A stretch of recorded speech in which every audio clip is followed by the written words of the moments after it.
देखो पहला नंबर मैं बता देता हूँ, रहा कोस्ट गार्ड का जीके सेक्शन का। तो जीके केवल 5 नंबर का आपके पेपर में आना है, लेकिन जीके का 5 नंबर का जो आना है इसके लिए भाई मैं एक मैराथन 1 या 2 चला दूंगा, जिसमें इंपॉर्टेंट 500 या स्टैटिक जीके के जो इंपॉर्टेंट क्वेश्चन बनेंगे वो मैं डेफिनेटली डिस्कस जरूर करूंगा, पहला नंबर। दूसरा रीजनिंग आपका आएगा, और ये क्वेश्चन बिल्कुल बेसिक आएंगे, ठीक है, जिसमें 1 से 2 क्वेश्चन आपके करंट की भी देखने को मिल सकते हैं, ठीक है, और मुझे लगता है एक ही देखने को मिलेगा। दूसरा नंबर रीजनिंग जो आपका आएगा ना भाई, बिल्कुल नॉर्मल रीजनिंग से ज़्यादा क्वेश्चन आते हैं, और वो भी नॉर्मल से। एग्जाम्पल के लिए यहाँ पे आपको सेशन में देखने को मिल जाएंगे। आज मैंने कुछ करंट की भी क्वेश्चन पिक किए हैं, टॉप 20 क्वेश्चन है और बिल्कुल एग्जाम रिलेवेंट है। बस आपका अगर 20 में जितना भी स्कोर रहता है, इससे हार्ड आप पेपर देखोगे जीके एंड रीजनिंग वो नहीं आने वाला। आपको स्कोर कमेंट में कमेंट करके बताना है। पीडीएफ इसका जो लेना चाहते हो तो definitely Telegram channel online education पे ले लेना, और धुआंधार चैनल पर क्लासेस चल रही है, सेशन पसंद आए तो शेयर करना। फर्स्ट टाइम विजिट किया हो तो वेलकम है आपका, और सेकेंड टाइम विजिट किया हो तो थैंक यू सो मच भाई, ठीक है, शेयर करना आप। क्वेश्चन नंबर फर्स्ट से स्टार्ट करते हैं। फर्स्ट क्या है, your best day is today, शीर्ष पुस्तक के लेखक कौन है? देखो बुक्स एंड ऑथर से एक क्वेश्चन मुझे लगता है बिल्कुल पक्का पक्का आपके एग्जाम पे बन के आने वाला है। बताओ भाई इसका आंसर क्या होगा? कुछ आ रहा है दिमाग में idea? Your best day is today, और ये हाल ही में है, ज़्यादा पुरानी नहीं है, मीन्स लेटेस्ट की ही बुक है, कोविड के बाद मतलब कोविड के बीच में लिखी गई है। किसके मतलब किसने लिखा है? यहाँ पे आप नाम भी देख पा रहे हो, सभी लेटेस्ट के ही नेम है। अनुपम खेर ने लिखा है। किसने लिखा है? अनुपम खेर ने लिखा है। नेक्स्ट क्वेश्चन की ओर बढ़ते हैं, क्वेश्चन नंबर सेकंड की ओर। ईटानगर किस राज्य की राजधानी? काफी इजी क्वेश्चन है। अरुणाचल प्रदेश की राजधानी। कहाँ की है? अरुणाचल प्रदेश की राजधानी है। मणिपुर की राजधानी क्या है? इम्फाल है। मणिपुर की राजधानी क्या है? इम्फाल है, ठीक है। नागालैंड की कोहिमा है। मिजोरम की आइजोल है। आगे बढ़ते हैं नेक्स्ट क्वेश्चन नंबर थर्ड की ओर। किस टीम ने आईपीएल 2020 की ट्रॉफी जीती? अब इस क्वेश्चन का आंसर क्या होगा? आई थिंक सभी को पता होगा, मुंबई इंडियंस ने जीती। किसने जीती? मुंबई इंडियंस ने जीती। मुंबई इंडियंस कितने बार जीत चुका है? 4 बार जीत चुका है, ठीक है। 4 बार नहीं, सॉरी 5 बार जीत चुका है। कितने बार? 5 बार जीत चुका है। कब कब जीता है? 13 मतलब 2013, 15, 17, 19 और 20, और 21 में भी जीतेगा, देखते हैं, ठीक है। और उसके बाद अगर यहाँ पे और भी टीमों की बात कर लेते हैं, जैसे कि दिल्ली कैपिटल्स, ये कभी भी नहीं जीता। कोलकाता नाइट राइडर आपको 2 बार जीता हुआ है, ठीक है। और अगर सनराइजर हैदराबाद की बात कर लेते हैं तो ये भी एक बार जीत चुका है। सनराइजर हैदराबाद का जो पहली टीम थी उसका नाम था डेक्कन चार्जर। जब आईपीएल स्टार्ट हुआ तो सबसे फर्स्ट टाइम वही टीम जीती थी, डेक्कन चार्जर। उसी में रोहित शर्मा उस टीम में भी था, ठीक है। तो सनराइजर हैदराबाद यहाँ पे हो जाएगा। ये टीम भी मतलब जीत चुकी है। चेन्नई सुपर किंग्स आपका 3 बार जीत चुकी है आपका।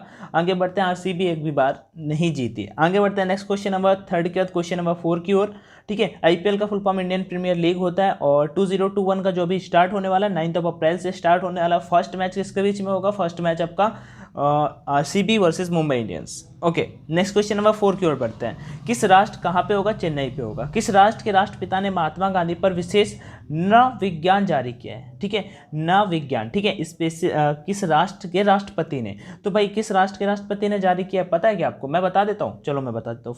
4 का ऑप्शन नंबर सी हो जाएगा, ठीक है। नव विज्ञान किसने जारी किया है? 4 का ऑप्शन नंबर सी, नेपाल के। किसने जारी किया? राष्ट्रपति ने। अब अच्छा, नेपाल के राष्ट्रपति कौन है पता है आपको? नहीं पता ना? विद्या देवी भंडारी है। विद्या देवी भंडारी है, पता है तो अच्छी बात है, नहीं पता तो कोई बात नहीं थी, ठीक है। कब अच्छा जारी की थी? तो 151वीं महात्मा गांधी की बर्थ एनिवर्सरी पे की थी। ओके, तो क्वेश्चन 5 का right answer option number C. Next है, नेवी डे कब मनाया जाता है? कभी मतलब कल जो मैंने सेशन कराया तो उसमें भी एक क्वेश्चन था, तो सॉरी फॉर बाय मिस्टेक यहाँ पे आ गया, तो चलो मैं कर लेता हूँ, इंपॉर्टेंट भी है। 4 दिसंबर एयरफोर्स डे, आर्मी डे। आगे बढ़ते हैं, अमेरिकी राष्ट्रपति चुनाव किसने जीता? अब बताओ किसने जीता भाई? Donald Trump, Barack Obama, John Biden, इनमें से कोई नहीं। तो देखो पहले बराक ओबामा थे इनसे पहले, और फिर उसके बाद डोनाल्ड ट्रंप आया, डोनाल्ड ट्रंप के बाद जो बिडेन आया, ठीक है। अभी जॉन बिडेन जो आया वो कौन से नंबर के हैं ये क्या आपको पता है क्या? अगर पता है तो अच्छी बात है, नहीं पता है तो कोई बात नहीं, 40वें नंबर के हैं ये, ठीक है।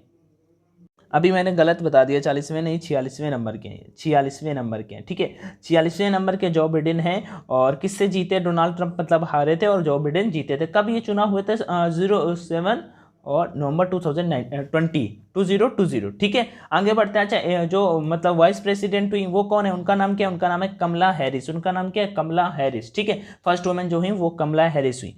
तो क्वेश्चन 6 का right answer option number C. Question 7 क्या है? बीएसई का पूर्ण रूप क्या? बहुत बार एग्जाम पे पूछा हुआ है, बहुत बार। आपका कोस्ट गार्ड पे तो नहीं बोलना चाहूंगा, एयरफोर्स नेवी पे बहुत बार पूछे। बीएसई का फुल फॉर्म क्या होता है? Bombay stock exchange. ये पूछ लेता है कहाँ पे, तो आपका दलाल स्ट्रीट। दलाल स्ट्रीट कहाँ पे पड़ते हैं? दलाल स्ट्रीट। भाई साहब आप अगर मुंबई के आसपास हो तो आपको तो तो बिल्कुल ऐसे ही याद होगा, तो मुंबई पे पड़ती है, ठीक है। बॉम्बे स्टॉक एक्सचेंज कहाँ पे है? न्यू दिल्ली पे, सॉरी मुंबई पे है, ठीक है। और कब इसकी स्थापना हुई थी ये पता है क्या आपको? मैं बता देता हूँ, 1875 में। कब हुई थी? 1875 में हुई थी। तो नेक्स्ट क्वेश्चन नंबर कौन सा हुआ? 7 का बी।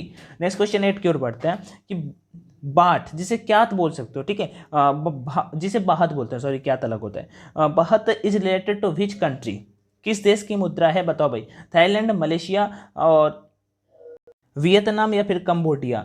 तो बताओ भाई। तो देखो मैं बता दूं, कंबोडिया की जो कैपिटल है वो पापने करके है, पापने, पापनो, ऐसे पापने ही है आई थिंक। वियतनाम की हनोई है, और मलेशिया की कुआलालंपुर है, और थाईलैंड की क्या है मैं भूल गया। चलो ठीक है, कमेंट में बताना थाईलैंड की क्या है, मुझे नहीं याद आ रहा है, वैसे ऑप्शन होता तो जस्ट उड़ा देते। चलो कोई बात नहीं, ठीक है। तो क्वेश्चन नंबर 8 का राइट आंसर क्या होगा? क्योंकि आपके मुद्रा का पूछा था, तो थाईलैंड की आपकी हो जाएगी ये बाहत करके जो मुद्रा होती है वो थाईलैंड की होती है। नेक्स्ट बढ़ते हैं क्वेश्चन नंबर 9 की ओर।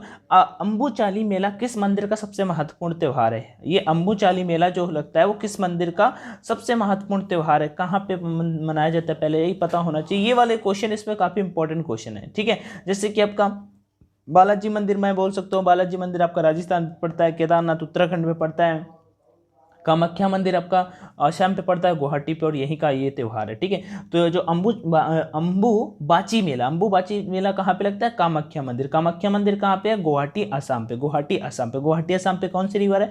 ब्रह्मपुत्र रिवर है। कौन सी रिवर है? ब्रह्मपुत्र रिवर है, ठीक है। नेक्स्ट क्वेश्चन की ओर बढ़ते हैं, क्वेश्चन नंबर 10 की ओर। INS कवरत्ती कवरत्ती किस सेना में शामिल किया गया? आई थिंक ये देखते ही आपने जान गए होंगे, ठीक है। ये आपका इंडियन नेवी में शामिल किया गया। किस में शामिल किया गया? इंडियन नेवी में शामिल किया गया। नेक्स्ट क्वेश्चन की ओर बढ़ते हैं, क्वेश्चन नंबर 11 की ओर।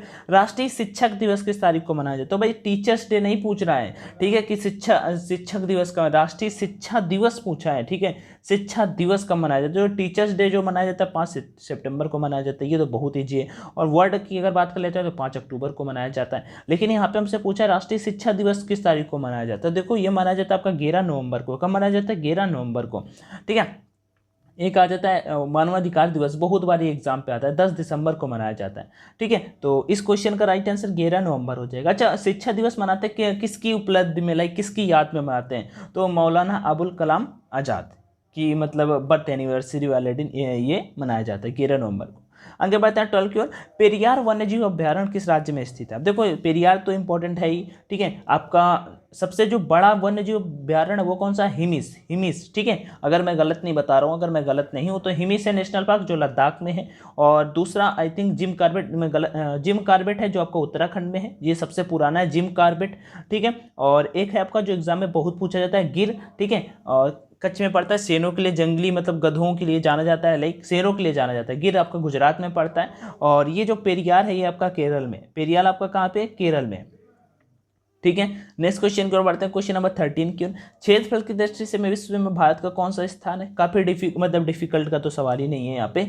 तो क्षेत्रफल की दृष्टि से कौन सा स्थान है? तो क्षेत्रफल की दृष्टि से भारत का 7वां स्थान है। पहले नंबर पे टॉप पे कौन आता है? टॉप पे आता है अपना रशिया, ठीक है, रशिया। और रूस की अगर मुद्रा की बात कर लेते हैं तो आप कमेंट में मुझे कमेंट करके बताना कि मैं आपको यहाँ पे वो बता देता हूँ। क्षेत्रफल की दृष्टि से विश्व में भारत का कौन सा स्थान है? वो तो है 7वां। और पहला किसका है? रूस का है, फिर कनाडा, रूस के बाद कनाडा आ जाता है, कनाडा के बाद चाइना आता है, चाइना के बाद रूस, Canada, China, Brazil, Australia, Bharat. एक मैंने मिस किया, यूएसए। रूस, कनाडा, चाइना, यूएसए, रूस, कनाडा, चाइना, यूएसए, या यूएसए, चाइना। रूस, Canada, China, USA, Brazil, Australia, Bharat, इसी टाइप में बिल्कुल सेम है, ठीक है। रूस, कनाडा, चाइना पहले आता है, फिर यूएसए आता है, चौथे नंबर पे आपका यूएसए आता है, ब्राजील, ऑस्ट्रेलिया, भारत। मैं सही हूँ बिल्कुल, 7वां नंबर पे भारत का स्थान आता है। आगे बढ़ता है नेक्स्ट क्वेश्चन की ओर, 13 के बाद 14 नंबर की ओर। मुगल बादशाह को जिंदा, किस मुगल बादशाह को? ऑप्शन पे यहाँ पे दिया हुआ है, किस मुगल बादशाह को? भाई बिल्कुल खतरनाक टाइप का था ये, मतलब इसने बिल्कुल धुआंधार वाली काम की है, ठीक है। और बहुत मतलब कि अच्छे काम नहीं किए। वो कौन था? और जिंदा पीर जिसे कहा जाता था, वो कहा जाता था औरंगजेब। जो जो अकबर ने किया वो अच्छे काम, उससे इसने सब कुछ वो सब बंद करा दिया, अपना बिल्कुल कहा दबदबा चलेगा, ठीक है, ऐसा कुछ। तो क्वेश्चन नंबर 14 का right answer option number C होगा। नेक्स्ट क्वेश्चन नंबर 15 की ओर, कि जीआई टैग पाने वाली तेजपुर लीची किस राज्य की है? बताओ, जीआई टैग पाने वाली तेजपुर लीची, तेजपुर लीची ही उसे बोला जाता है, 2015 में मिला था उसे, तो वो है आपका असम, ठीक है, असम पे। आगे बढ़ते हैं नेक्स्ट क्वेश्चन 16 की और रीजनिंग का क्वेश्चन है। अच्छा, इससे पहले मैं आप सभी को एक बात बता देता हूँ एग्जाम को बचे हैं 10 दिन, तो डेफिनेटली आपको ये सारे के सारे टेस्ट लगा लेने कोस्ट गार्ड नाविक डीबी और जीडी के लिए। यहाँ पे भाई अगर ये टेस्ट ऑनलाइन प्रैक्टिस कर लोगे तो इससे आपको बहुत ज़्यादा फायदा मिलेगा। मेन है क्या, एग्जाम रिलेवेंट है। डीबी का आपका 60 नंबर का पेपर आएगा और जीडी का आपका 50 नंबर का पेपर आएगा, ठीक है। निगेटिव मार्किंग नहीं है, यहाँ भी निगेटिव मार्किंग नहीं है। अब आपको अगर रुपए को लेकर होता हो कि पंगा कि भाई रुपए यहाँ पे ज़्यादा लग जाएंगे, कोई रुपए नहीं लगेंगे भाई। आपको 20 टेस्ट मिल रहे हैं 149 रुपये में पहली बार जब बाई करोगे। इन फ्यूचर दोबारा, क्योंकि मुझे पता है आप दोबारा भी कोस्ट गार्ड फिर से भर्ती आएगा, नेवी का फिर से भर्ती आएगा, एयरफोर्स का फिर से भर्ती आएगा, आर्मी एपकट सब के सब टेस्ट है। तो दोबारा कभी बाई करोगे तो केवल आपको 110 रुपये देने पड़ेंगे और वहाँ पे जितने टेस्ट हैं सब के सब टेस्ट मिल जाएंगे। आई मीन पहली बार बाई करने के बाद दोबारा एक्सप्लोर के ऑप्शन पे जाके बाई करोगे तो आपको 260 रुपीज़ में वहाँ पे जितने के जितने टेस्ट हैं भाई, ऑलमोस्ट 300 टेस्ट हैं, तो आपको सारे के सारे मिल जाएंगे। अब मैं बोलूँ तो एक टेस्ट का प्राइस 1 रुपये भी नहीं पड़ता। अभी 20 टेस्ट हैं, एग्जाम क्लोज है, नहीं तो उनको मैं और भी बढ़वाने की कोशिश करता। जैसे एयरफोर्स का है, एयरफोर्स का कहाँ गया, ये है एयरफोर्स का, ठीक है, अप्रैल स्पेशल। अभी इसमें 25 टेस्ट हैं, अभी इनका मैं कम से कम 35 to 40 तक कराने की फुल कोशिश रहेगी। 30 पे तो डेफिनेटली हो जाएंगे। तो यही चीज़ें हैं, प्रैक्टिस करोगे ऑनलाइन तो आप यहाँ पे 30 मिनट में आप 50 क्वेश्चन करने की सबसे बड़ी आदत आपकी पड़ जाएगी। यही है, मतलब टाइम मैनेज करना सीख जाओगे। नहीं तो फिर एग्जाम में क्वेश्चन आते हुए भी आप टाइम मैनेज नहीं कर पाओगे, फिर सब गलत सलत कर दोगे। तो यही चीज़ है, बाकी जो आपको बेटर लगे डेफिनेटली आप करो। बाई करते समय कोड का ऑप्शन आएगा, अपना कोड ऑनलाइन D50 है। कोई दिक्कत है इसके रिगार्डिंग तो कमेंट सेक्शन में मुझे बता देना, मैं आपको जरूर रिप्लाई कर दूंगा, ठीक है। अभी आगे बढ़ते हैं क्वेश्चंस की ओर। अब एक दो क्वेश्चन रीजनिंग के देख लिए जाते हैं, 2-4-5 क्वेश्चन रीजनिंग के भी देख लिए जाते हैं। तो बताना है आगे क्या आएगा। यहाँ पे सीरीज दी हुई है, क्या सीरीज है आपका, एक सेकेंड गाइस। और भाई वीडियो को शेयर भी कर दिया करो थोड़ा सा, अगर शेयर करोगे सब्सक्राइबर बढ़ेंगे तो थोड़ा एक अलग ही खुशी होता है। ओके, 2, 5, 11, 20, 32, तो 2 और प्लस 3 5, 5 और प्लस 6 11, और 11 और प्लस 9 20, मतलब प्लस 3 3 का चल रहा है, तो 9 और प्लस 3 12, तो मतलब 20 में 12 ऐड करेंगे 32 हो जाएगा, और जब 12 ऐड किए 12 में 3 ऐड करेंगे तो 15, मतलब 32 में 15, तो 32 5 37 और 37 10 47। ऑप्शन नंबर बी बिल्कुल राइट हो जाएगा। कोई दिक्कत नहीं ना। आगे बढ़ता है 16 का 17 की ओर। कुछ जगहें दी हैं कि अगर इसको ये कहा जाए तो उसको क्या कहा जाएगा। सिंपल सी बात है, जैसे जानवर को हम चिड़ियाघर में रखते हैं, ठीक है, जानवर को हम चिड़ियाघर में रखते हैं, तो कार को कहाँ पे रखेंगे, कार को कहाँ पे, कार को घर में रखोगे, सड़क पे, रोड पे, पार्क में, गैरेज में। गैरेज में कार को रखा जाता है, कहाँ पे रखा जाता है, गैरेज में रखा जाता है। 17 का right answer option number D. 18 number क्या है, ओके, यदि R का मतलब योग, S का मतलब गुणा, T का मतलब भाग तथा U का मतलब घटाव हो तो निम्न समीकरण का मान बताओ। चलो यहाँ पे वैल्यू फटाक से पुट कर लेते हैं और सॉल्व करते हैं। 32, R का मतलब है योग तो +8, S का मतलब है गुणा, ठीक है, 3, T का मतलब है भाग, ओके, 6, और U का मतलब है घटाव -2, ठीक है। तो भाई 8 3 का 24, और 24 में हम 6 का भाग करा देंगे, कितना आ जाएगा, पहले 32 ऊपर रहने देते हैं, 6 चौक को 24, 4 -2, 32 और 4 कितना हुआ 36, 32 4 कितना होता है भाई, 32 4 36, बिल्कुल सही था। और 36 में 2 गए तो कितने आ गए भाई, 34, तो 34 है ऑप्शन क्या, हाँ ऑप्शन नंबर है तो B, option number B right हो जाएगा। नेक्स्ट क्वेश्चन बढ़ता है। 130, 109, 190, ये सीरीज आपका चल रहा है, ये सीरीज आपका चल रहा है। तो यहाँ पे भाई आपको बताना है नेक्स्ट क्या होगा। यहाँ पे देखो कुछ कम होते चले जा रहे हैं। 130 से 109 के बीच में डिफरेंस देख लेते हैं कितना है, 9 में 1 10 और 20 उधर होते हैं, 21 का डिफरेंस है। और 109 से 90 के बीच में डिफरेंस देख लेते हैं, तो 90 और 10 100 हो जाएगा, 9 मतलब कि 19 का, 21 के बाद 19 का, 90 और 73 के बीच में देख लेते हैं, 7 इधर हो गया C, और 17 मतलब 10 इधर हो गया, मतलब 17। भाई 2 का डिफरेंस होता चला आ रहा है, 21 19 17 इधर होगा 15, और 15 के बाद अपने को 13 कर देना, जाके 58 में 13 को घटा देना, जो आएगा वही राइट आंसर होगा। तो 58 में 13 को लेस करते हैं, तो 8 में 3 और 5 1 4 45 है कोई option, option number A right हो जाएगा, ऑप्शन नंबर ए बिल्कुल राइट हो जाएगा।